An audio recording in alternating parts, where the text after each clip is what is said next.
Agora 7h02, uma excelente segunda-feira para você. Estamos chegando com mais uma edição do Comando Geral. Pelas ondas da FM Dia 92,7, também pela sua Dia TV, canal 9.1. Muito obrigado pela sua audiência, obrigado pela confiança, pelo carinho de sempre.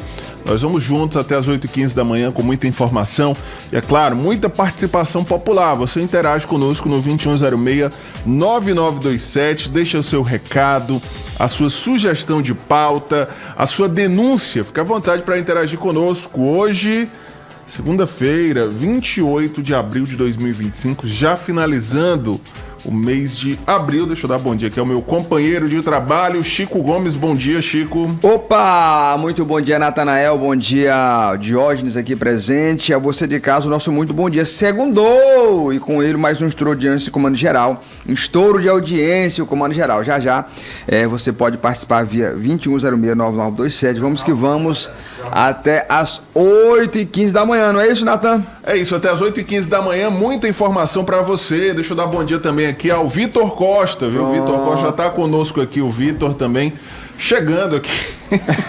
Bom dia, Vitor Costa. Assim não, né, Vitor? Bom dia, Natan. Bom dia, João. Bom dia para todo mundo que está nos acompanhando aqui, tanto na rádio como na FM, tanto na FM Dia como na O Dia TV. Bom, vamos aos destaques da edição de hoje. Na edição de hoje você confere os detalhes da Operação Pacto pela Ordem, viu? Uma grande operação que foi deflagrada nesse final de semana na zona norte de Teresina em resposta à morte de um policial militar no sábado.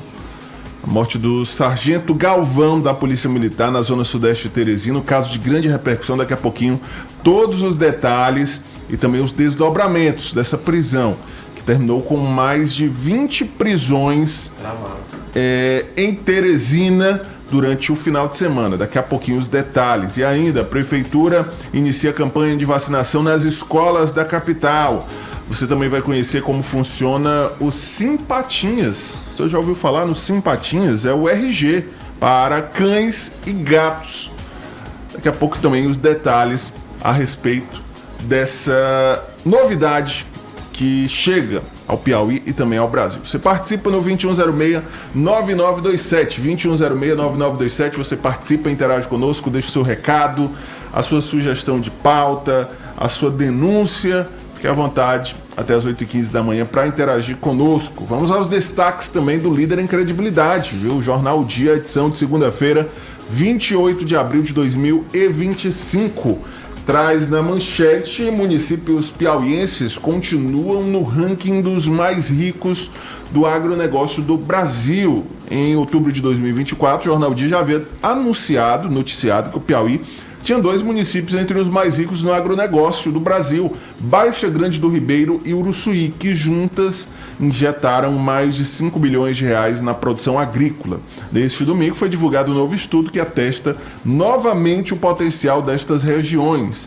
Baixa Grande do Ribeiro e Uruçuí continuam na lista dos 100 municípios mais ricos do Brasil no agro, viu? E aí Baixa Grande do Ribeiro e Uruçuí, aquela região do Matopiba, do Cerrado Piauiense, de fato é bastante... chama a atenção, viu? São muitos investimentos vultuosos, mas o que a gente lamenta até é que muitas vezes esses investimentos ficam restritos ali às propriedades privadas, né? Às fazendas, às áreas de grande produção, e não há o retorno para quem mora no entorno, né? As comunidades. Apesar da geração de emprego, claro, ninguém pode negar, mas muitas vezes há dificuldade em serviços básicos. As estradas muitas vezes não são tão boas, muitas vezes há dificuldade até no abastecimento de água e na prestação de outros serviços, né? Mas a nossa torcida é para que, de fato, o Piauí continue com esse destaque, em especial aí Baixa Grande do Ribeiro e Uruçuí, e que isso também se reflita em desenvolvimento para a região. Como você bem pontuou, Natan, são ali proprietários de propriedade, diga-se de passagem que na sua esmagadora maioria são pessoas que vieram de fora, de outros estados para o Piauí, né? Gaúchos, goianos, que vieram se instalar aqui.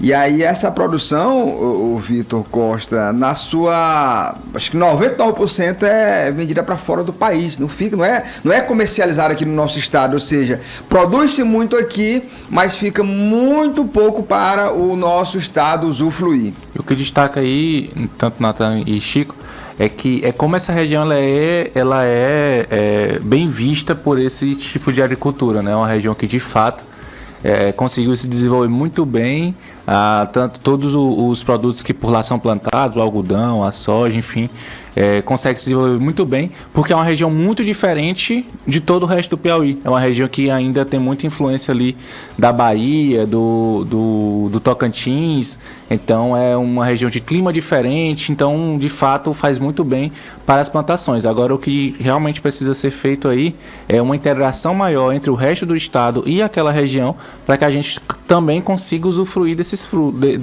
do que eles plantam, né? Não só da questão não só da questão da produção, viu, Chico, mas também da questão do financeiro, né? Eu acho que todo o Piauí pode ser muito ajudado por aquela região, porque de fato o que é produzido por lá gera muito dinheiro. Mais destaques do Jornal Dia, os detalhes, infelizmente, da morte do vereador de Parnaíba, o vereador Brunão, morreu após complicações de uma cirurgia bariátrica, viu? Parnaíba de luto pela morte do vereador Brunão, jovem vereador aos 40 anos, que infelizmente morreu no início deste domingo. E ainda, o governador inaugura hoje restaurante popular na Santa Maria da Codipe. E Washington Bonfim é eleito presidente estadual do PSB. São esses os destaques da edição de hoje do Líder em Credibilidade. Você liga e assina 2106-9944, 2106-9944. Você liga, assina e recebe diariamente o Jornal Dia. Deixa eu mandar um abraço aqui ao meu amigo Charles Salles. E o Charles está na audiência aqui, já acompanhando o Comando Geral. Está se deslocando pela cidade na audiência. Abraço aqui também ao Fernando do Bela Vista. Já está participando aqui conosco. Fala, Fernando. Tá sem áudio aqui. Vamos tentar ajustar.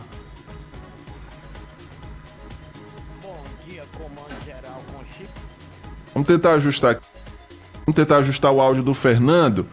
Vamos lá.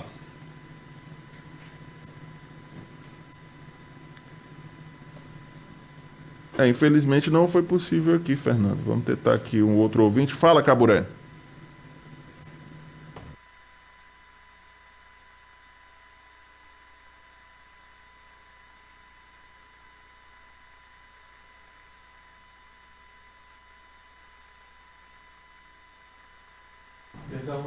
Não, nós vamos tentar restabelecer aqui o áudio dos nossos ouvintes no WhatsApp. Vou tentar aqui restabelecer. No WhatsApp, Enquanto isso, de informação, viu? Porque no final de semana violento, viu? Marcado por um caso de grande repercussão, Chico e Vitor Costa, a morte do sargento da Polícia Militar. Daqui a pouquinho, inclusive, o Tony Silva vai trazer esses destaques no Comando Geral desta segunda-feira, mas a morte que comoveu e chamou bastante atenção, a morte do sargento Galvão, um sargento da Polícia Militar que foi morto a tiros na tarde de sábado, em frente a uma academia de sua propriedade, no bairro Francisco Marreiros, na zona sudeste de Teresina, viu? Policial militar Antônio Helenilton Galvão, que foi morto a tiros. E ontem, uma grande operação da Polícia Civil, das Forças de Segurança, veio como resposta também a esse caso. Viu? Suspeitos de terem matado o sargento da Polícia Militar, Antônio Helenilton Galvão, integravam uma organização criminosa formada, atenção, por membros da mesma família. Os dois já são conhecidos, inclusive, das Forças de Segurança por terem uma ficha extensa. Um deles é um adolescente de 16 anos, identificado pelas iniciais JMF, é apontado como principal suspeito da morte do policial. Os outros envolvidos seriam seus irmãos, Edilson Alves de Souza Filho, conhecido como Menor Rei, e Micaele Fernandes da Silva. Os dois possuem passagens por tráfico de drogas, receptação e associação criminosa. E aí, daqui a pouco, acontece uma entrevista coletiva na sede do quartel do Comando Geral da Polícia Militar. Nossa equipe, inclusive, já está em deslocamento para acompanhar essa entrevista coletiva e trazer todos os detalhes desse caso para você aqui no Comando Geral. Daqui a pouco nós vamos tratar desse assunto. é um caso, lamentavelmente, de mais uma morte envolvendo agentes da segurança pública. É preciso esclarecer, inclusive, a motivação desse crime, né? Pelas informações divulgadas durante o final de semana, o policial militar foi atingido, inclusive, pelas costas, viu? Sem chance de defesa. Estava na calçada do seu estabelecimento, de uma academia ali na Zona Sudeste, foi atingido covardemente. Daqui a pouco a Polícia Militar, a Secretaria de Segurança vai trazer os detalhes e todas as informações a respeito desse caso. Ou seja, já existia aí uma motivação, porque não foi assim um assalto, não foi assim algo que aconteceu ali, um atrito ali de imediato. Então, e o que chama a atenção aí, Vitor, é a questão que da mesma família, os indivíduos que estavam envolvidos na morte deste policial militar, aonde a gente pega aqui e vê que o que está acontecendo com as famílias, o que está acontecendo com a nossa juventude, aonde foi que esta família errou, que os membros todos enveredaram pelo mundo do crime. Então é necessário que se busque uma saída, se busque, Natan, contrapor essa situação. Então, é através da educação, através de quê? Que precisa melhorar no nosso país para que a juventude não entre na criminalidade dessa forma absurda. Porque anteriormente, Diógenes, a gente tinha uma situação pontual onde um membro da família acabava se enveredando pelo mundo da criminalidade, era uma coisa isolada, mas hoje você vê a família toda. Aí você vê aqui de vários irmãos envolvidos no mundo do crime. Aí quando idosos, esse final de semana eu vi uma operação de que uma idosa estava acobertando os filhos, netos que estavam envolvidos com tráfico de droga. Exatamente, nessa mesma operação. Então o que ocorre? O que está acontecendo com as famílias? O que está acontecendo com as famílias? Onde é que nós, enquanto sociedade, estamos errando? Então é necessário que a gente possa despertar para isso e também aproveitar para despertar para as pessoas se aproximarem mais de Deus. Gente, procurem uma igreja, um templo religioso para que vocês possam se aproximar de Deus, independentemente de qual seja a denominação religiosa. Se aproximem de Deus, porque assim, quando você se distancia de Deus, o inimigo lhe abraça. Quando você fecha os olhos para a questão da religiosidade, o mal lhe abraça. Então é necessário que nós possamos conclamar aqui a sociedade, as famílias, que possam rever onde é que estão errando. E aí, meu amigo velho, porque senão a gente não sabe onde vai parar. A gente não sabe onde vai parar. Menor. Você vê aí, eu vejo aí, já vi casos aí, 12, 13, 14, 15 anos. E aí é um caminho muito curto, é uma profissão muito curta. Eu não vejo um se aposentar. No máximo, com 30 anos, já faz a viagem para o único mal irremediável, que é a terra dos pés juntos. Bom, daqui a pouco nós vamos tratar desse assunto, vamos voltar a falar desse assunto, inclusive com o Tony Silva, toda a nossa equipe acompanhando. Vamos mudar de assunto agora, porque a Fundação Municipal de Saúde de Teresina iniciou a campanha de vacinação nas escolas públicas da capital. A ação vai atender crianças e adolescentes com idades de até 15 anos e com os imunizantes indicados, previstos para a faixa etária. Atenção pai, atenção você que é pai, você que é mãe, fique atento às informações para atualizar o esquema de vacinação do seu filho. A abertura da campanha de vacinação nas escolas em Teresina foi marcada pela presença de autoridades, educadores e principalmente de alunos, que fizeram uma verdadeira festa com o símbolo das campanhas, o famoso Zé Gotinha. A solenidade na Escola Municipal Parque Tararé contou com a presença do prefeito Silvio Mendes. O gestor destacou que mesmo na possibilidade de falta de vacina em algum dos postos da cidade, não há desculpas para a população não se vacinar. Se eventualmente faltar no centro de saúde, vai estar outro. Por favor, às vezes não falta café na sua casa, você não pede do vizinho. É assim. A gente atende aqui a quase 1 milhão de pessoas. É a cidade que Teresina acolhe, mora e vive, todo mundo quer ser servido no seu direito. Se eventualmente faltou vacina aqui, é possível que aconteça, a gente tem 92 unidades básicas de saúde, 12 hospitais, em todo bairro tem. Então, se não tem aqui, tem acolá. Mas não é comum faltar. Isso não é desculpa para não vacinar. Dentro do calendário de vacinação, nós temos várias faixas etárias. Então, esse calendário define essas condições.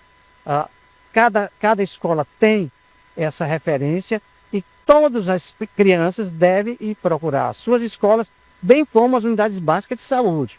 O que eu chamo a atenção não é apenas na escola. Hoje é um dia especial para que a nossa comunidade escolar tenha a sua prevenção definida. Com o tema Vacinação nas Escolas, Ciência e Defesa da Vida, a ação voltada para o público, que inclui crianças de 5 anos e adolescentes menores de 15, tem o objetivo de reduzir o risco das doenças que podem ser prevenidas, com estratégia que inclui levar as vacinas até as crianças num espaço que frequentam diariamente e onde aprendem sobre saúde.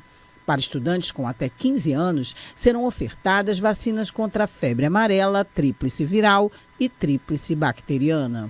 As vacinas que estão disponíveis na vacinação da escola, elas são mais voltadas para o público adolescente. Então, é a tríplice viral, que é contra a sarna, sacha, rubéola, a vacina da febre amarela, HPV, meninga CWY, reforço de difteria e tétano. Essas são as vacinas voltadas para esse público adolescente e menor também de 10 anos, crianças, né?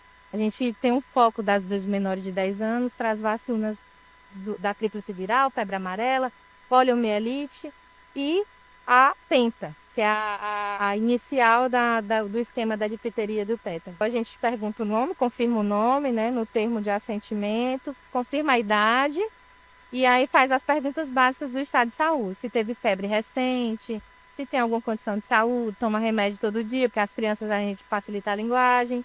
A maioria não tem e a gente faz a triagem direitinho para poder encaminhar realmente para a vacina. A campanha de vacinação é de nível nacional e tem o objetivo de vacinar 30 milhões de crianças do ensino infantil e fundamental nas 110 mil escolas de todo o país. Sempre levando médico, pediatra, tudo acompanhadinho, direitinho, certinho.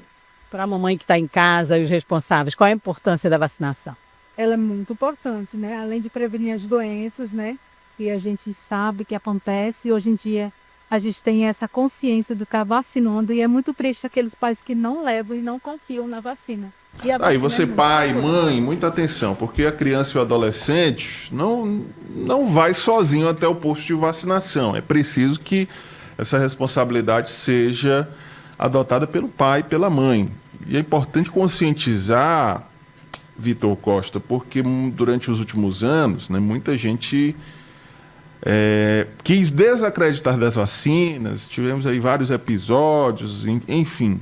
Mas vale lembrar que muitas doenças são consideradas erradicadas no Brasil por conta da vacina. É importante lembrar, por exemplo, da polio. Quando foi o último caso de polio que nós registramos no Brasil? O próprio sarampo, várias outras doenças que, graças à vacinação, esse esforço conjunto entre poder público, família, escola, foi possível erradicar. Então, você que tem filhos, muita atenção ao esquema vacinal do seu filho. Procure, veja o cartão de vacina, veja como é que está, se está completo, se está faltando algo, e aproveite, inclusive, essa oportunidade que a vacinação está sendo disponibilizada nas escolas do município de Teresina.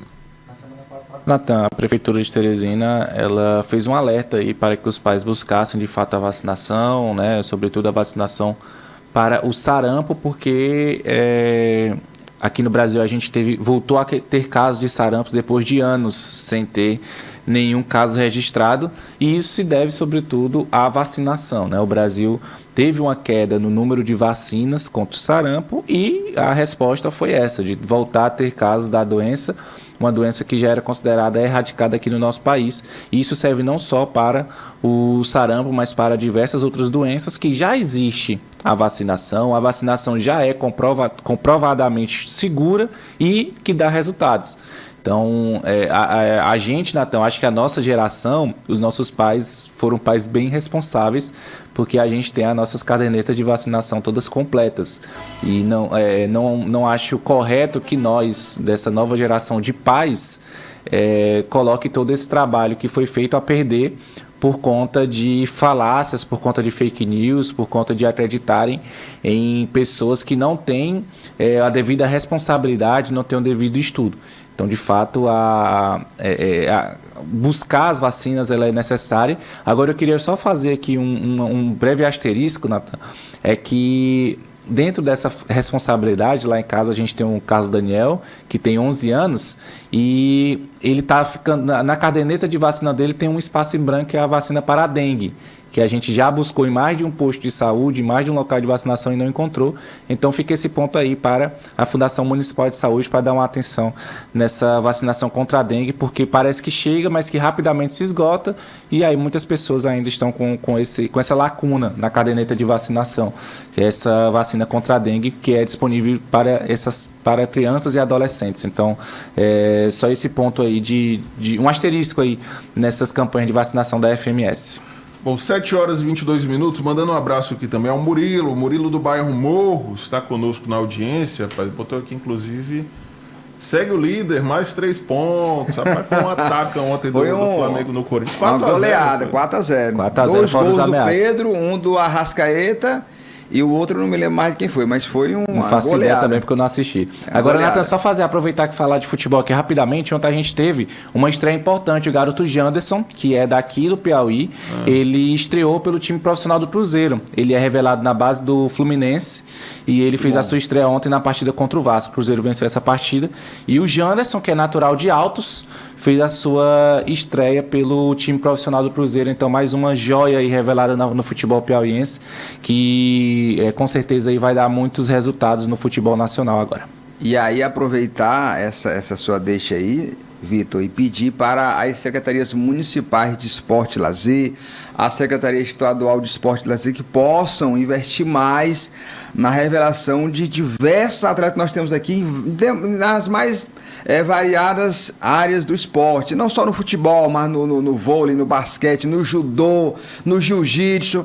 Então é necessário que nós possamos ter políticas públicas voltadas a fomentar mais a revelação desses atletas, pois o esporte, ele, além de dar dignidade, ele tira muita gente da ociosidade, salva famílias de ter dor de cabeça com a criminalidade através do esporte. Então, falando nisso, eu quero parabenizar aqui, mandar um abraço para Sara, ela que é diretora da Escola Municipal RN, ali na Vila Manduce, e ela faz um trabalho fantástico, ela tira do bolso, ela faz de tudo para ajudar a criançada a desenvolverem as práticas esportivas. Então, pessoas iguais a você, Sara, precisam ser copiadas por demais pessoas da nossa sociedade. Um forte abraço a você e parabéns pelo trabalho que você desenvolve. Bom, 7 horas e 24 minutos, vamos falar de um problema que atinge não só Teresina, mas grande parte dos centros urbanos do Brasil. Teresina tem o maior número do Brasil de calçadas com obstáculos para pedestres.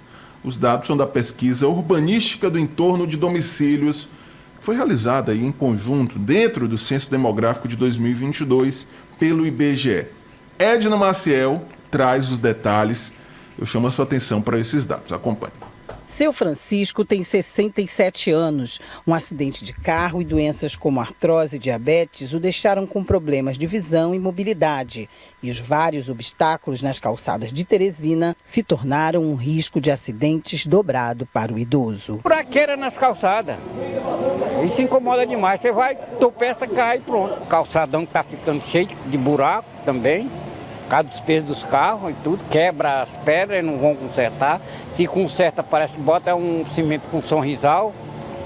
Basta dar uma chuva para o mesmo buraco. Segundo pesquisa do Censo Demográfico do IBGE, realizada em 2022, Teresina tem o maior número de moradores residindo em vias com obstáculos nas calçadas do país, 87,49%. Seguida de Teresina, os indicadores apontam a capital, São Luís do Maranhão, com 82,11% e Palmas, do Tocantins, com 75,43%. Os obstáculos são identificados como árvores, postes, buracos e desníveis em calçadas de residências e comércios. Os mais prejudicados com esses obstáculos nas calçadas, como carros que nós estamos vendo aqui, por exemplo, e esse buraco, são os quase 100 mil idosos e 87 mil crianças, que representam 23% do total da população. 93% dos moradores urbanos de Teresina tem calçada. O problema é que a maioria, 86% desses moradores de Teresina, tem uma calçada só que com obstáculo, né, que dificulta o trânsito dos pedestres, inclusive sendo motivo de risco à própria vida, à saúde desses pedestres. Ele é um obstáculo para a população em geral. Qualquer pessoa, às vezes, está desapercebida, principalmente porque hoje em dia muita gente caminha usando o celular e às vezes até nem percebe que às vezes pode ter um buraco na rua, tem uma raiz de uma árvore que às vezes pode topar, né? E principalmente no caso de Teresina, praticamente 1 a cada 4 pessoas é idosa ou criança, o que é mais um risco ainda. A gente sabe que os idosos têm dificuldade às vezes de visão, para próprio caminhar, né? E as crianças não, às vezes pelo descuido elas correm demais e podem se machucar também.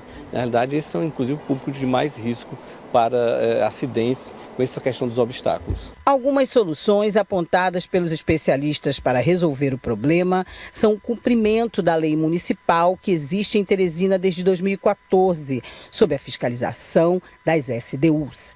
Implementação de políticas públicas e a revisão da situação das calçadas pelos gestores municipais. O que a prefeitura tem que implementar é uma política talvez de revisão de como é que estão as calçadas de Teresina. Onde tiver poste, talvez deslocar o poste para um local que tenha mais espaço, onde permita realmente o trânsito, seja dos pedestres ou mesmo dos cadeirantes, né?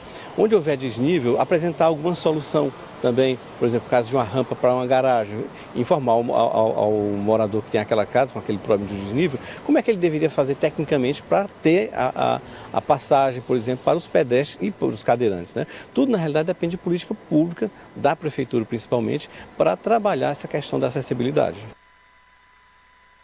Bom, por meio de nota, a Prefeitura de Teresina informa que, embora a capital tenha uma malha urbana com áreas bastante antigas, anteriores à promulgação da lei das calçadas, o município tem se empenhado em fazer valer as normas estabelecidas. Todos os projetos urbanísticos aprovados a partir de 2014 seguem rigorosamente os critérios da lei, ou seja, novas edificações, reformas, intervenções públicas já nascem com um compromisso da acessibilidade. A Prefeitura também atua na fiscalização dos dispositivos dessa lei, bem como elaborando projetos e captando recursos para melhorias em calçadas de algumas áreas da cidade.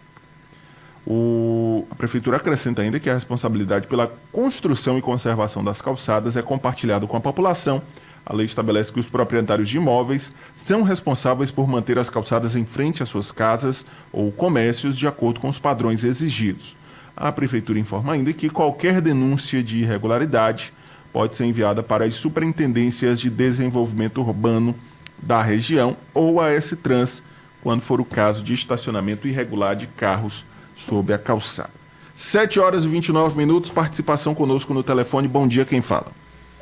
Bom dia, Natan. Bom dia, prezado Chico Gomes. Acredito que o Vitor também esteja por aí. Está por aqui também. Bom dia a todos os teleouvintes. Do Comando Geral, o professor Sérgio Mendes. Fique à vontade, professor. Natan, essa é uma temática bastante importante. Nós aqui tocamos nessa tribuna popular, ainda na semana passada, principalmente dessa questão das barreiras arquitetônicas, que dificultam, principalmente para pacientes, para pessoas com deficiência física, não é? A locomoção, a deambulação. E o que a gente mais vê, infelizmente, né, a Prefeitura está corretíssima, né, em emitir essa nota. Infelizmente, nós tivemos aí, nos últimos 4 anos, uma lacuna. Infelizmente, em todos os setores, em todas as áreas, perdemos muito, infelizmente, com a última gestão. Acredito eu que devamos recuperar agora com essa gestão.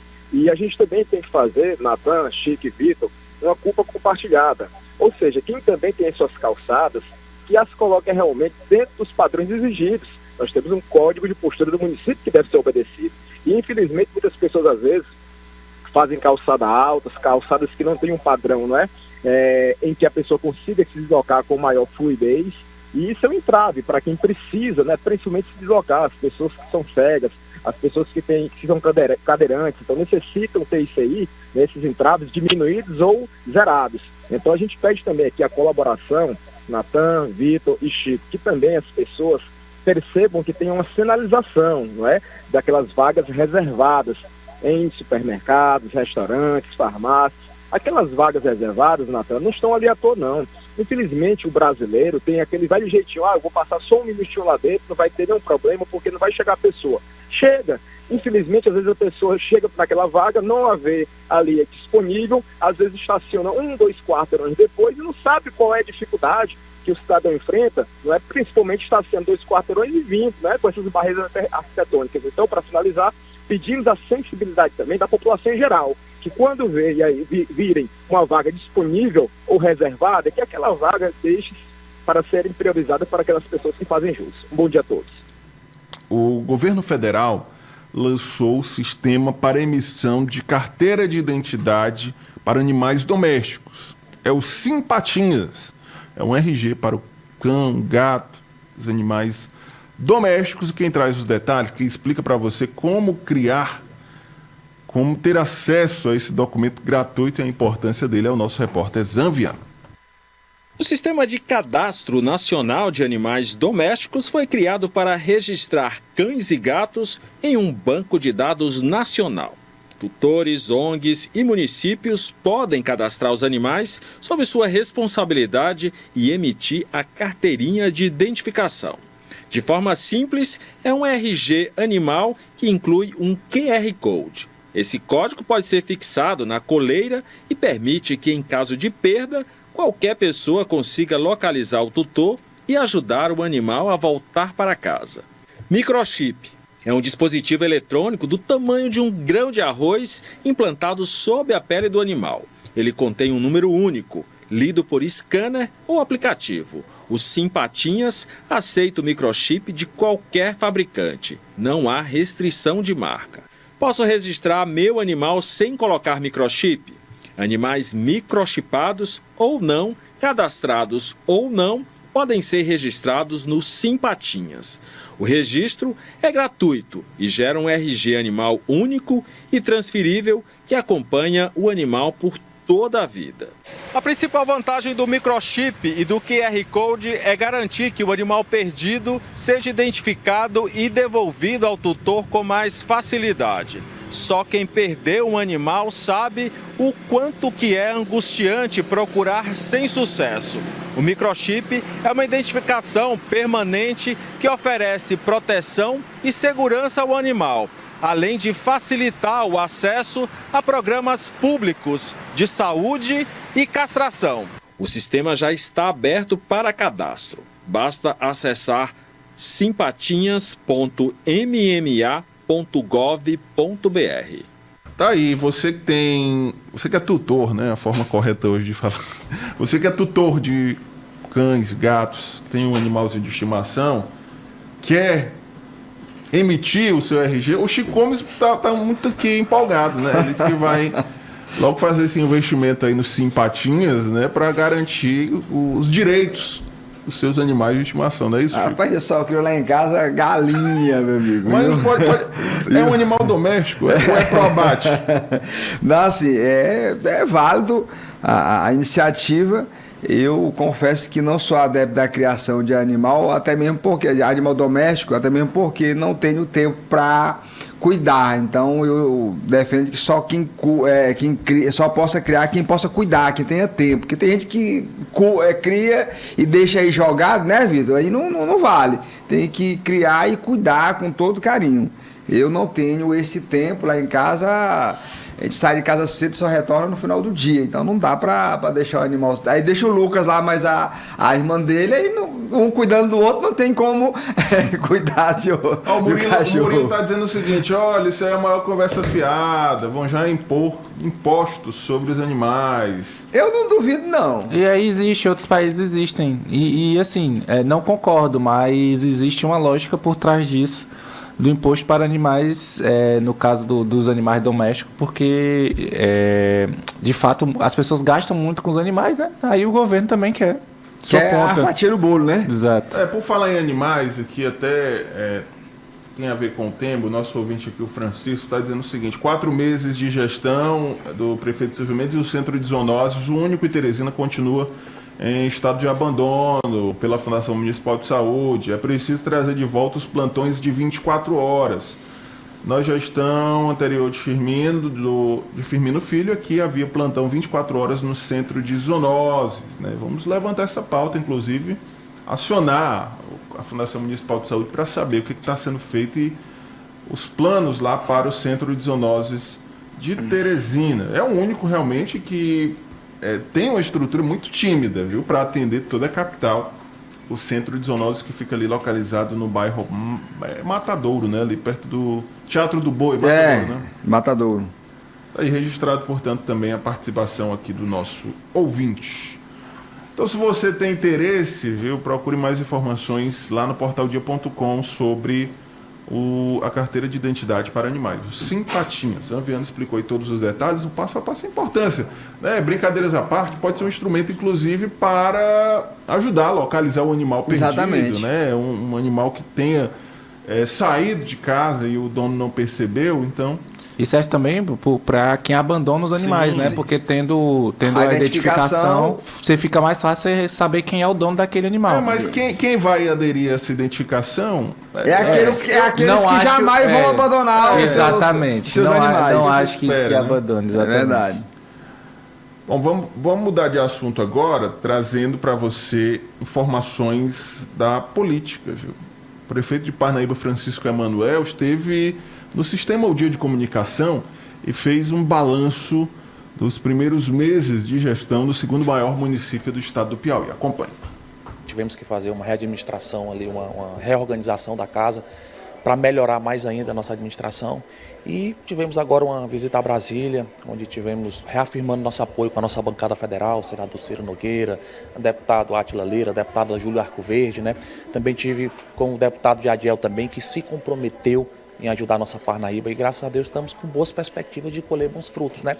Desde a área da saúde, com o objetivo de aumentar nosso teto e receber emendas destinadas para a nossa saúde, para a gente melhorar mais ainda, para a nossa infraestrutura também, desde a apresentação do nosso projeto do viaduto na Avenida São Sebastião, desde obras de infraestrutura, como também a questão da ciclovia e passeio da Avenida Padre Vieira, ligando ali do quadrilódromo até o aeroporto, várias outras obras, né? A área do FNDE também, da educação, vamos conferir e acompanhar o processo em relação à construção de 2 creches tipo 2, né? Uma para o bairro Conselheiro Alberto Silva, no residencial Simplício Dias, e a outra na Rua São Pedro, no bairro Alto Santa Maria. Então são diversas oportunidades que a gente vai ter. E já estamos compromissados com esses recursos para a nossa cidade de Parnaíba. Além do senador Ciro Nogueira, tive um bom diálogo também com o senador Marcelo Castro, que também se comprometeu em ajudar a nossa cidade de Parnaíba, e provavelmente a gente vai caminhar junto aí com o segundo voto para ele. Aí o prefeito de Parnaíba, Francisco Emanuel, em balanço dos primeiros meses de gestão, o prefeito está inclusive tentando fazer essa remodulação administrativa após o rompimento político com o grupo Mão Santa. E da parte, por falar em política, o prefeito também aqui durante a visita ao Sistema O Dia de Comunicação fez revelações importantes, inclusive que já definiu seus 2 votos para senador. Ciro Nogueira, naturalmente, terá o apoio de Francisco Emanuel, e o segundo voto do prefeito de Parnaíba será em Marcelo Castro. E o senador Marcelo Castro fechou uma parceria administrativa e política com o prefeito de Parnaíba, Francisco Emanuel, e deve aí receber apoio também da Prefeitura de Parnaíba, do prefeito, do grupo político do prefeito de Parnaíba, na sua reeleição em 2026. O jovem prefeito de Parnaíba, Francisco Emanuel, que tenta aí dar a sua cara à gestão da segunda maior cidade do Piauí. Tem tempo, né? Que fez o rompimento agora recentemente, tem mais de 3 anos, né, Vitor? Para poder dar a sua cara, para poder botar ali o seu modo Francisco Emanuel de administrar. Se tivesse rompido lá mais na frente, não teria esse tempo, mas nós estamos agora que estamos ao 4º mês do ano, então tem tempo suficiente para se reinventar. E eu achava, Chico e Natan, que esse rompimento iria ser mais prejudicial, pior recebido isso pela população lá em Parnaíba, mas eu achei que não foi tanto assim não. Estou vendo uma resposta bem positiva da população de Parnaíba. Claro que a gente não é uma eleição para a gente saber qual a opinião da maioria, mas até o momento, pela repercussão do que a gente vem tendo, acho que foi um rompimento que não fez tão mal assim para o Francisco Emanuel. Acho que de fato ele vai ter aí o seu período aí de mandato para conseguir trazer respostas para a população de Parnaíba e mostrar que de fato a política de Parnaíba não se resume só à família Monsanto, que de fato pode ter um outro nome surgindo aí e ganhando tanta força quanto a família Monsanto. Mas é importante dizer que, bom, é um rompimento importante, um rompimento que a gente ainda precisa dar o tempo para saber se ele de fato vai ser prejudicial ou se o trabalho do Francisco Emanuel vai sobressair em cima disso. Mas você sabe por que você está fazendo essa observação? Porque é o seguinte, a população, em regra, quando um grupo político começa a mandar em uma cidade ou estado por 10, 20, 30 anos, a população cansa. Então, a primeira oportunidade que surge para se ter uma nova experiência, para se ter um novo modelo de gestão, a população dá um crédito, a população dá ali um tempo para avaliar. Há exemplo aqui de Teresina, que 40 anos de um grupo à frente da prefeitura, surgiu uma nova oportunidade de alguém entrar e deram tempo. Mas aí, infelizmente, essa pessoa que teve essa oportunidade não soube aproveitar. Mas aí, Chico, me permita discordar de você, porque em Parnaíba o caso não foi bem esse, viu? O prefeito Francisco Emanuel foi eleito com todas as bandeiras do Grupo Monsanto. Foi eleito, inclusive, com o aval do então prefeito Monsanto, da deputada Gracinha. Foi tirado do bolso, que vamos traduzir aqui para o popular, era um técnico, alguém que não tinha um capital político suficiente para ser prefeito, para concorrer à eleição de prefeito. E com esse apoio, né, o próprio prefeito reconhece isso, não teria chegado ao poder. O que aconteceu foi um rompimento, aí, um desentendimento administrativo. A observação que eu faço é exatamente essa. A população não recebeu esse rompimento com tanto espanto e também não está dando pressão, está esperando. Está esperando ver o que é que vai dar. Se esse rompimento, de fato, o prefeito Francisco Emanuel vai conseguir se reinventar, vai conseguir dar a sua cara à cidade. Então, assim, é isso que eu estou colocando. Por mais que ele fizesse parte do grupo, e tendo esse rompimento, era o natural, se fosse uma questão recente, tivesse sido uma coisa recente, a cidade tinha sentido mais. A cidade estava mais ali envolvida nesse rompimento. No entanto, a população está aguardando ver o que é que vai dar, o que é que vai sair desse rompimento. 21069927. Bom dia a todos da Rádio FM Dia. Boa semana a todos, a presença do Senhor. Eu queria pedir aí que você chamasse aí mais uma vez aí a atenção do superintendente da SAD Norte. Ele começou a limpeza aqui no residencial de Gargalhoso e até hoje nada. Até agora a comunidade está esperando ser concluída a limpeza da comunidade. Ele visto está muito sujo, né? E com esses casos de dengue lá está aumentando muito casos de dengue. E a população está apreensiva com essa situação. Bom dia a todos. Ok, Neto, bom dia. Vamos repassar essa demanda. Atenção, superintendente Alain Brandão, superintendente da SDU Norte. Atenção especial aí na limpeza do residencial Edgar Gaioso, região do Parque Brasil, Zona Norte de Teresina. Tem mais participação no WhatsApp? Bom dia, comando geral. Queria fazer uma pergunta para vocês, mas vocês acham que sem o apoio do Monsanto, esse prefeito aí tinha ganho em Parnaíba? Tinha não. E outra, pessoal, me diz uma coisa, como é que tá as investigações aí da antiga gestão aqui de Teresina, hein? Que era tanta denúncia, tanta coisa de falcatrua. Tem alguma notícia aí de como é que tá das investigações aí da antiga prefeitura, dos antigos mandatários aqui de Teresina? Bom dia, pessoal. Por aqui é o Luciano dos Terceirizados. Um abraço, Chico. Valeu, Luciano, obrigado pela tua participação. Luciano, eu concordo com você, viu? O prefeito de Parnaíba, ele tem que ter, no mínimo, uma gratidão ao prefeito Monsanto por ter aí dado aval para a sua candidatura. Sobre Teresina, informação que nós temos, viu, Luciano, é que são mais de 3 mil processos da gestão anterior que foram enviados, processos de pagamento com suspeita de alguma irregularidade ou de alguma inconsistência, que foram enviados para análise do TCE, Tribunal de Contas do Estado. São muitos credores, inclusive, que estão aguardando pagamento, mas o prefeito Silvio Mendes diz que esse pagamento vai ser efetivado somente nos casos em que tudo estiver dentro da legalidade.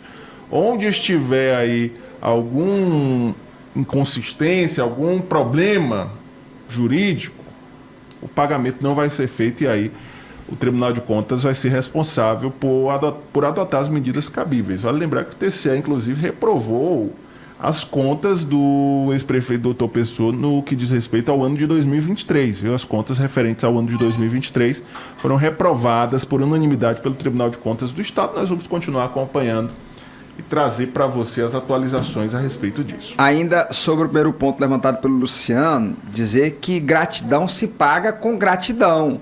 E aí, Vitor, a gente pôde ver que, de fato, Francisco Emanuel teve gratidão ao Grupo Monsanto. A gratidão foi tanta que ele convidou o ex-prefeito para fazer parte da gestão, a ex-primeira-dama. Agora, gratidão, aí tudo tem limite. Uma coisa é eu mostrar gratidão, chamar para poder governar junto comigo. Outra coisa é eu aceitar que o grupo que saiu queira mandar em tudo e até conduzir o meu mandato ao seu modo. Então, assim, se eu fui eleito, por mais que seja alinhado com o Natan e com o Vitor, tem um certo limite que quem está com a caneta na mão sou eu. Então foi o que aconteceu lá com o Francisco Emanuel. Ele com a caneta na mão não podia deixar os outros governarem ele que nem um fantoche. Não tem condição. Essa é complicado. 21069927, participação no telefone, bom dia. Bom dia, meus queridos, tudo bem? Tudo tranquilo. É Renato aqui do centro. Fala, Renato, teu recado. Rapaz, eu tava ouvindo, eu gosto de acompanhar o programa de vocês, participo pouco, mas gosto muito de ouvir a programação de vocês, porque a programação de vocês é uma programação imparcial. Então isso aí, no radialismo, na TV da gente, isso é muito raro. Os apresentadores ter a conduta que vocês estão tendo. Então eu estava ouvindo um ouvinte aí, que falou agora há pouco, em relação se o atual prefeito de Parnaíba, sem a ajuda do Monsanto, se ele teria sido eleito. Teria não. Eu acho que não teria sido nem candidato. Agora, como o nosso amigo falou agora há pouco, não é porque o grupo do Monsanto ajudou que ele vai ser fantoche, não. Que ele vai ser marionete dessa gracinha Monsanto, não. E outra, ou ele toma a rédea do negócio ou quem vai pro cacete depois é ele. E se o atual prefeito de Parnaíba aceitasse esse tipo de coisa que essa gracinha Monsanto queria fazer com ele, mandar em tudo, comandar tudo porque ajuda a eleger, o pau ia cantar no lombo dele igual tá cantando hoje no Doutor Pessoa. O pobre do Doutor Pessoa, aquilo ali era um fantoche, era um pobre coitado, não sabia nem o que estava acontecendo ali naquela prefeitura. E aí, hoje tá o resultado, e vai explodir mais bomba ainda, aí é só o começo, que o Doutor Pessoa se prepare. Entendeu? Então eu concordo plenamente com o comentário do amigo aí da rádio que fez por hoje, que não é porque o grupo ajudou que ele vai deixar fazer tudo e ser marionete dos outros, não. Minha participação é essa. Um bom dia e tudo de bom para vocês, amigos. Obrigado, Renato. Participa mais conosco, Renato. Tua participação é importante, viu? Obrigado pela participação. O Renato foi muito feliz quando ele disse que se o cara deixar o outro fazer o que bem quer, depois o pau vai cair na cabeça dele. Eu vou dar um exemplo aqui, não vou dizer a cidade. Um amigo meu aceitou ser vice-prefeito de um grande empresário aqui no Médio Parnaíba, e aí fizeram 2 gestões. Lá, ele não fez nada com coisa nenhuma, né?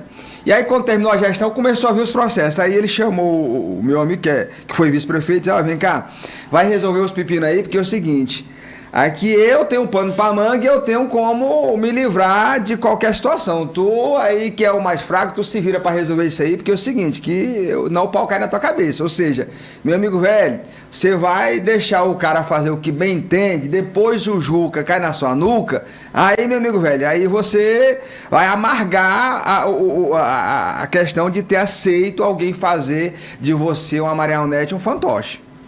Aproveitar para voltar rapidamente no assunto aqui que foi trazido pelo Luciano, né, do Terceirizado. Sim. Ele falou sobre esses processos do Doutor Pessoa, e eu estava lembrando aqui, diariamente a gente vem fazendo algumas reportagens aí, trazidas sobretudo pelo Ministério Público, de denúncias que são feitas contra prefeitos e que depois elas são julgadas e tudo mais.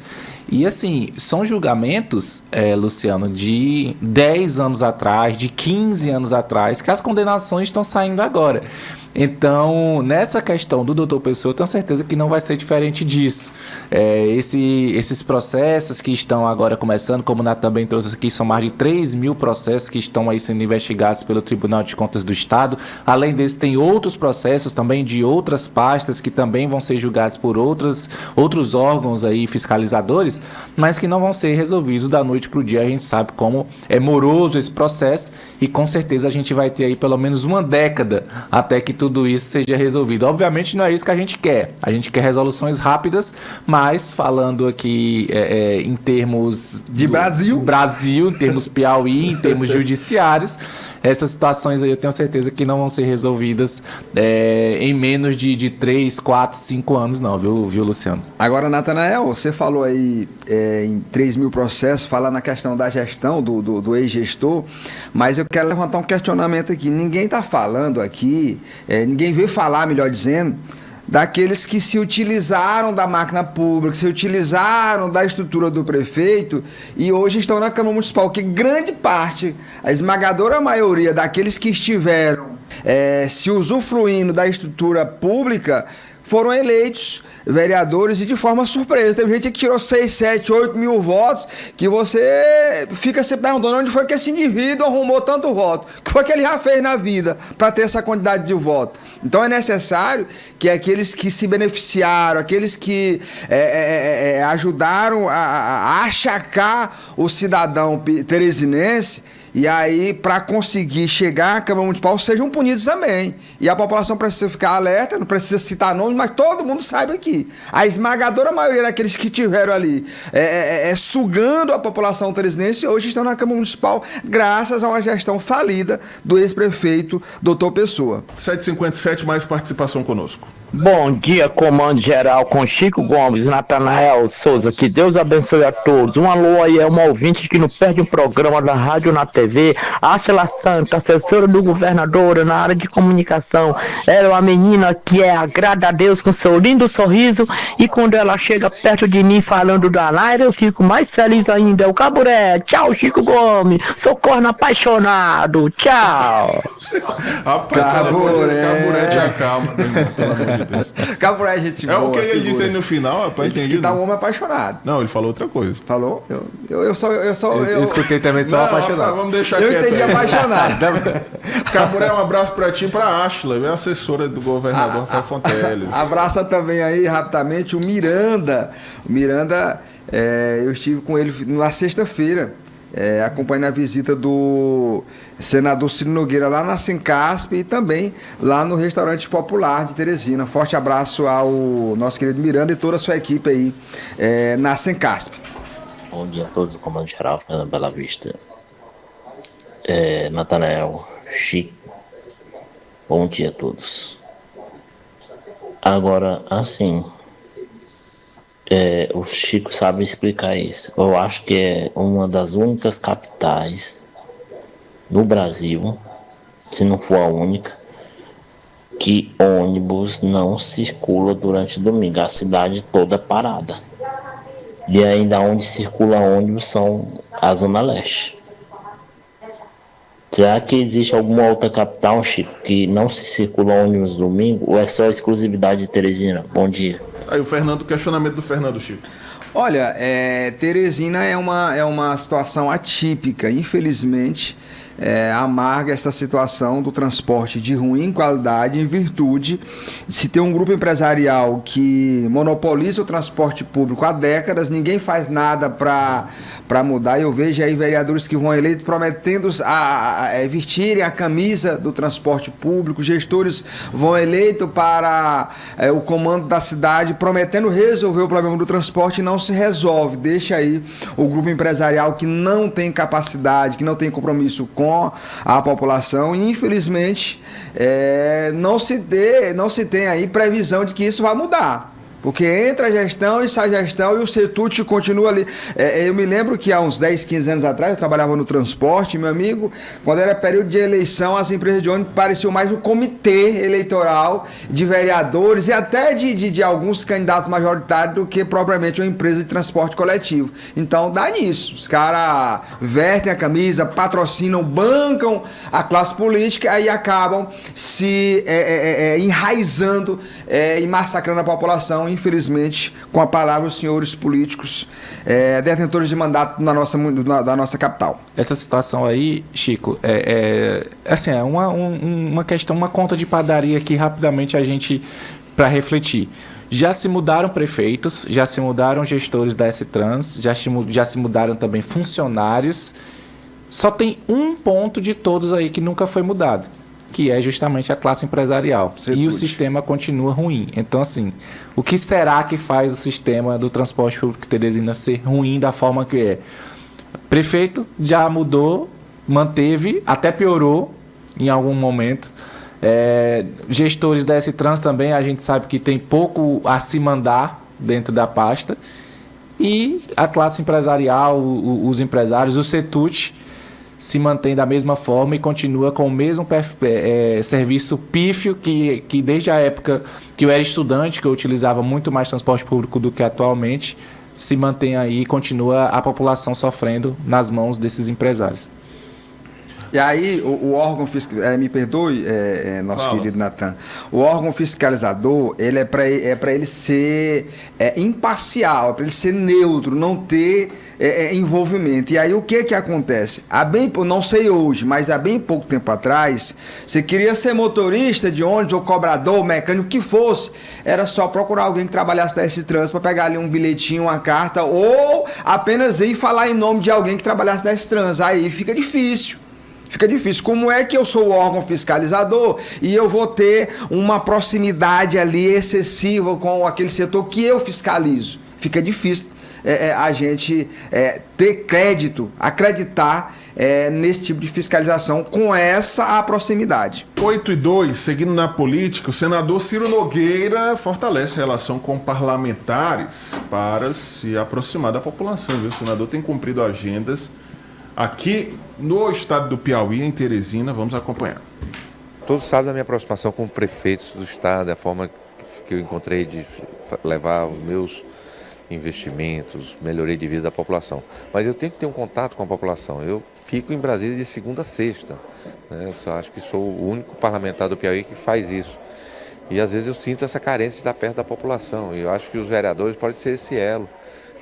Recebi mais de 100 vereadores essa semana em Brasília, fiz um almoço para os vereadores, onde estava tendo um evento da VEP aqui. Vou encontrar hoje à noite com os vereadores de Teresina. Isso é uma forma de eu estar mais perto da população, para suprir essa distância que às vezes eu tenho. Hoje fui lá para o mercado com a dona Eliane, visitar o restaurante popular, que é um restaurante magnífico, poder conversar um pouco com as pessoas. Isso é muito importante para o meu mandato, para que eu possa sentir não só o carinho da população, mas também as reivindicações, as reclamações, para que o nosso mandato possa ser mais representativo para o povo do Piauí. Aí, senador Ciro Nogueira cumprindo agendas aqui do Piauí. O senador, inclusive, na sexta-feira à noite, teve um encontro com vereadores da capital. São pelo menos 14 parlamentares da capital que se reuniram com o senador Ciro Nogueira. O prefeito Silvio Mendes também esteve presente em um encontro que tem como pano de fundo, teve no cardápio aí, Chico Gomes e Vitor Costa, 2026, viu? Seguramente o senador Ciro Nogueira tem buscado uma aproximação maior, já tentando fortalecer o seu projeto eleitoral de 2026. Por falar em eleição, o senador Marcelo Castro, que é relator do Código Eleitoral, faz uma avaliação das principais mudanças e da tramitação do texto no Congresso Nacional. Meu parecer no Código Eleitoral coloca que todos os parlamentos do Brasil terão que ter pelo menos 20% de cadeiras reservadas a mulheres. Nós temos uma das menores participações femininas na política do mundo inteiro. Evidentemente que nós temos que tomar providências para aumentar a participação feminina na política. E aqui, no Piauí, nós estamos tomando essa providência A deputada Ana Paula é a presidente aqui do MDB Mulher, está fazendo um trabalho extraordinário e nós esperamos que ela sirva de modelo, ela e outras mais, trabalhando para aumentar a participação feminina na política. Na Comissão de Constituição e Justiça não houve um consenso, houve uma unanimidade. Todos os senadores, todas as senadoras que estavam presentes na Comissão de Constituição e Justiça, que eram quase todos fizeram questão de se manifestar absolutamente a favor do meu parecer, né?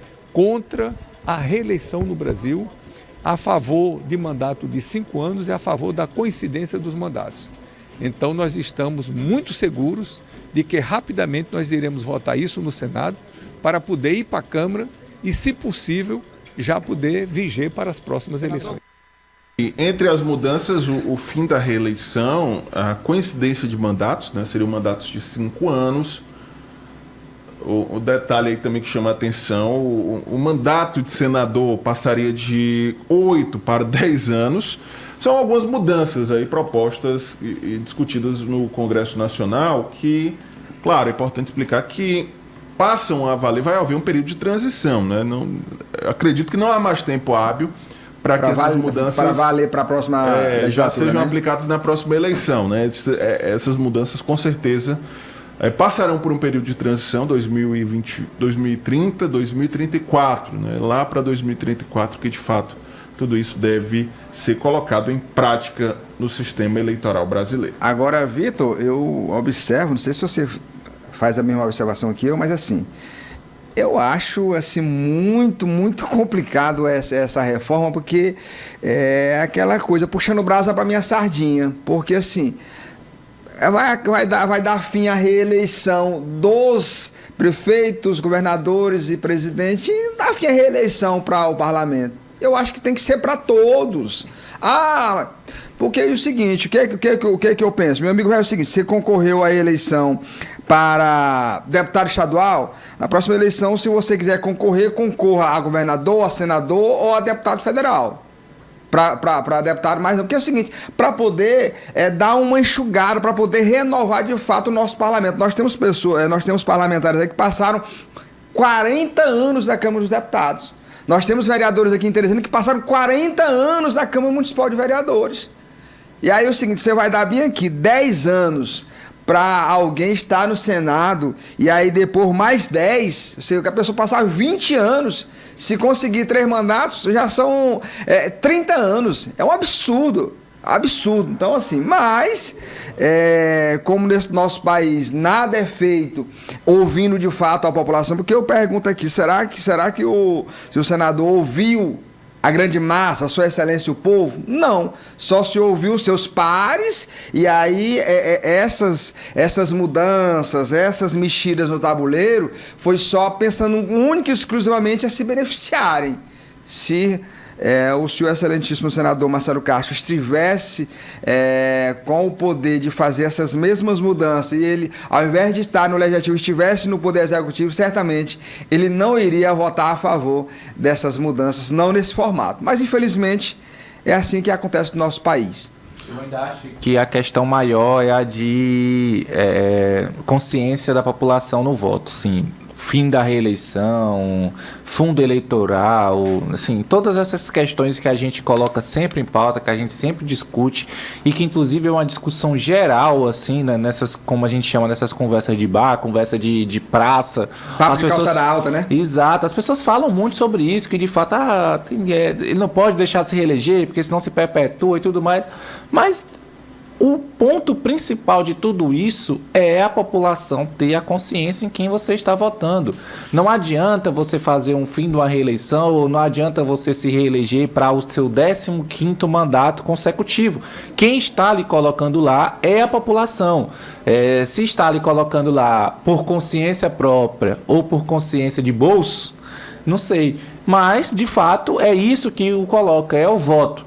Então, acho que a população precisa ter essa consciência, é esse o ponto principal, é ter essa consciência do voto. Enquanto não se tiver isso, não adianta reforma política alguma, que não vai se resolver o que de fato é para se resolver aqui no Brasil. Bom, 8h09, quero fazer um registro aqui, mandar um abraço ao meu amigo Messias Júnior, viu? Messias Júnior está conosco aqui na audiência, e o Messias mandou aqui um registro do Congresso Estadual do PSB, viu? Ele mandou, inclusive, uma mensagem, foi realizado no final de semana. Ele diz o seguinte: bom dia, Natanael e ouvintes. Aqui é o Messias Júnior, filiado ao PSB desde setembro de 1995, há 30 anos.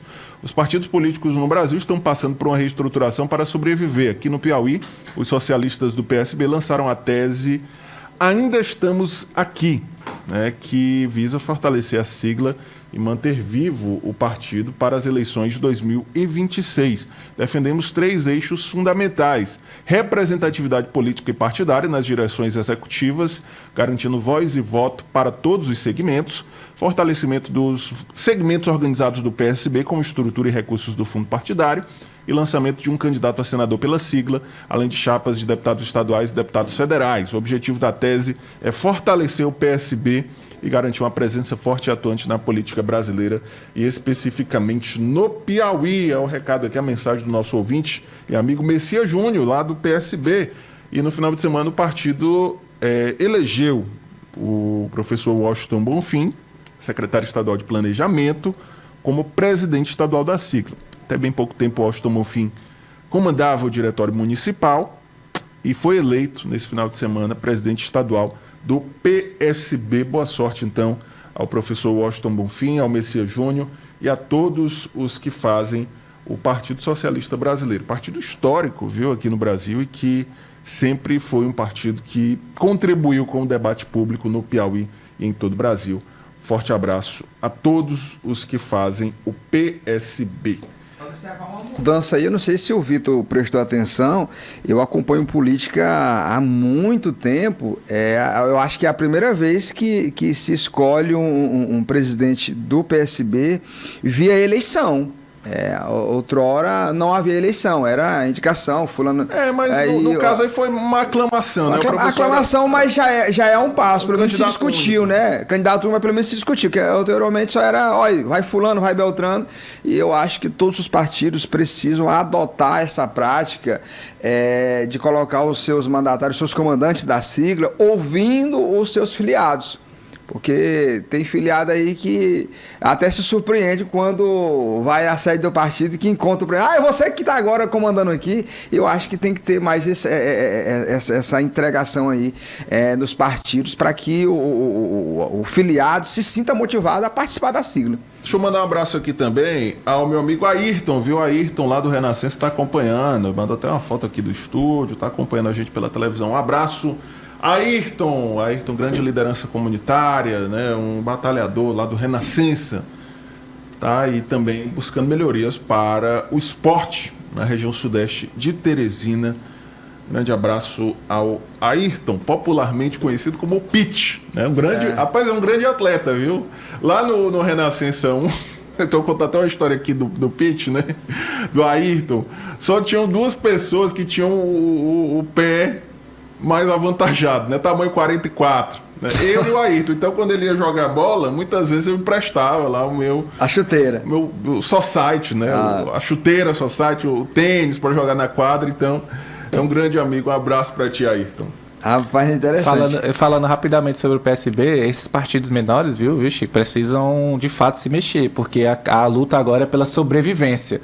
Antes a luta era para ter mandatos, agora a luta é pela sobrevivência, porque da forma que está sendo feita hoje política no Brasil, com a última reforma que foi feita, com essa questão das federações eleitorais, esses partidos, eles de fato estão lutando pela sobrevivência.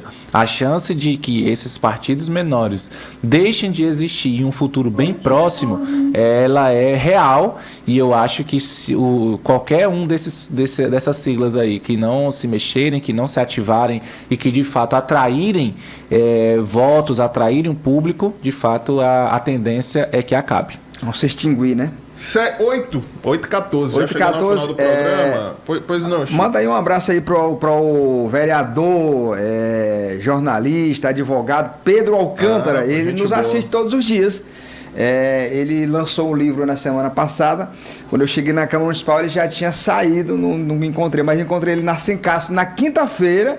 E aí eu fiz questão de receber o livro da mão desse grande político, grande jornalista, grande cidadão do bem, Pedro Alcântara. Um forte abraço a ele. Ele disse que nos assiste todos os dias, viu, Natan? Manda um abraço para você. Pedro, que é uma das referências no jornalismo, e eu sempre tive o prazer de, ao longo da minha trajetória no jornalismo, aprender muito com o Pedro, né? Sempre nos corredores da Câmara Municipal, da Assembleia, dos poderes, o Pedro ainda no exercício da profissão. E sempre falando muito da história da Capelinha de Palha, viu? Pedro, que é um conhecedor dessa história, né? Do bairro Nossa Senhora das Graças, popularmente conhecido como Capelinha de Palha, toda a história da igreja, da comunidade. E lançou esse livro agora, que traz esse resgate histórico de alguém que viveu e conhece bem toda essa trajetória. Falei de tudo, só não falei do nome do livro, que é Contando a História da Capelinha de Palha. Forte abraço aí. Natan, deixa eu só aproveitar aqui a sessão de abraço rapidamente para mandar um abraço também pro meu pai, que está acompanhando a gente. E não é porque eu tô aqui, ele realmente é o Francisco Costa. Seu Francisco, um abraço, seu Francisco. Lá do Morada Nova, ele acompanha, não é só porque eu tô aqui não, é porque de fato ele gosta do programa e assiste diariamente lá em casa. Tem a comprovação, porque todo santo dia ele manda uma foto que ele tá assistindo. Um abraço, seu Francisco, meu xará. E xará dos meus dois filhos, do Francisco Lucas e do Francisco Júnior. É isso, viu, gente? Quero agradecer aqui ao Vitor Costa, ao Chico Gomes. Vamos juntos em mais uma semana de Comando Geral. Um abraço, Vitor. Uma boa semana para você. Um abraço, Natan, abraço, Chico, abraço, Érica, Diógenes estava com a gente, abraço a todo mundo que nos acompanhou e até amanhã a partir das 7 horas aqui na FM O Dia e na O Dia TV. Chico Gomes. Um abraço, Vitor Costa, abraço, Natanael, a nossa Érica, a você de casa. Fiquem todos na Santa Paz de Deus, nós retornaremos amanhã. Semana só começando e você fique conosco durante toda essa semana. É isso, viu? Amanhã estaremos de volta aqui no Comando Geral com muita informação, muita interação. Nós vamos juntos, é sempre um prazer contar com a sua audiência logo no início da manhã, você no carro, você no trânsito, você que está em casa ainda, se preparando para mais um dia, obrigado pela audiência. Vem aí aqui na FM O Dia, Nossa Manhã, com a minha amiga Paula Martins. Na O Dia TV você fica com ela, Vanusa Coelho, no Bom Dia News. Um forte abraço, amanhã estaremos de volta, se Deus quiser, em mais uma edição do seu e do nosso... Comando Geral, FM O Dia.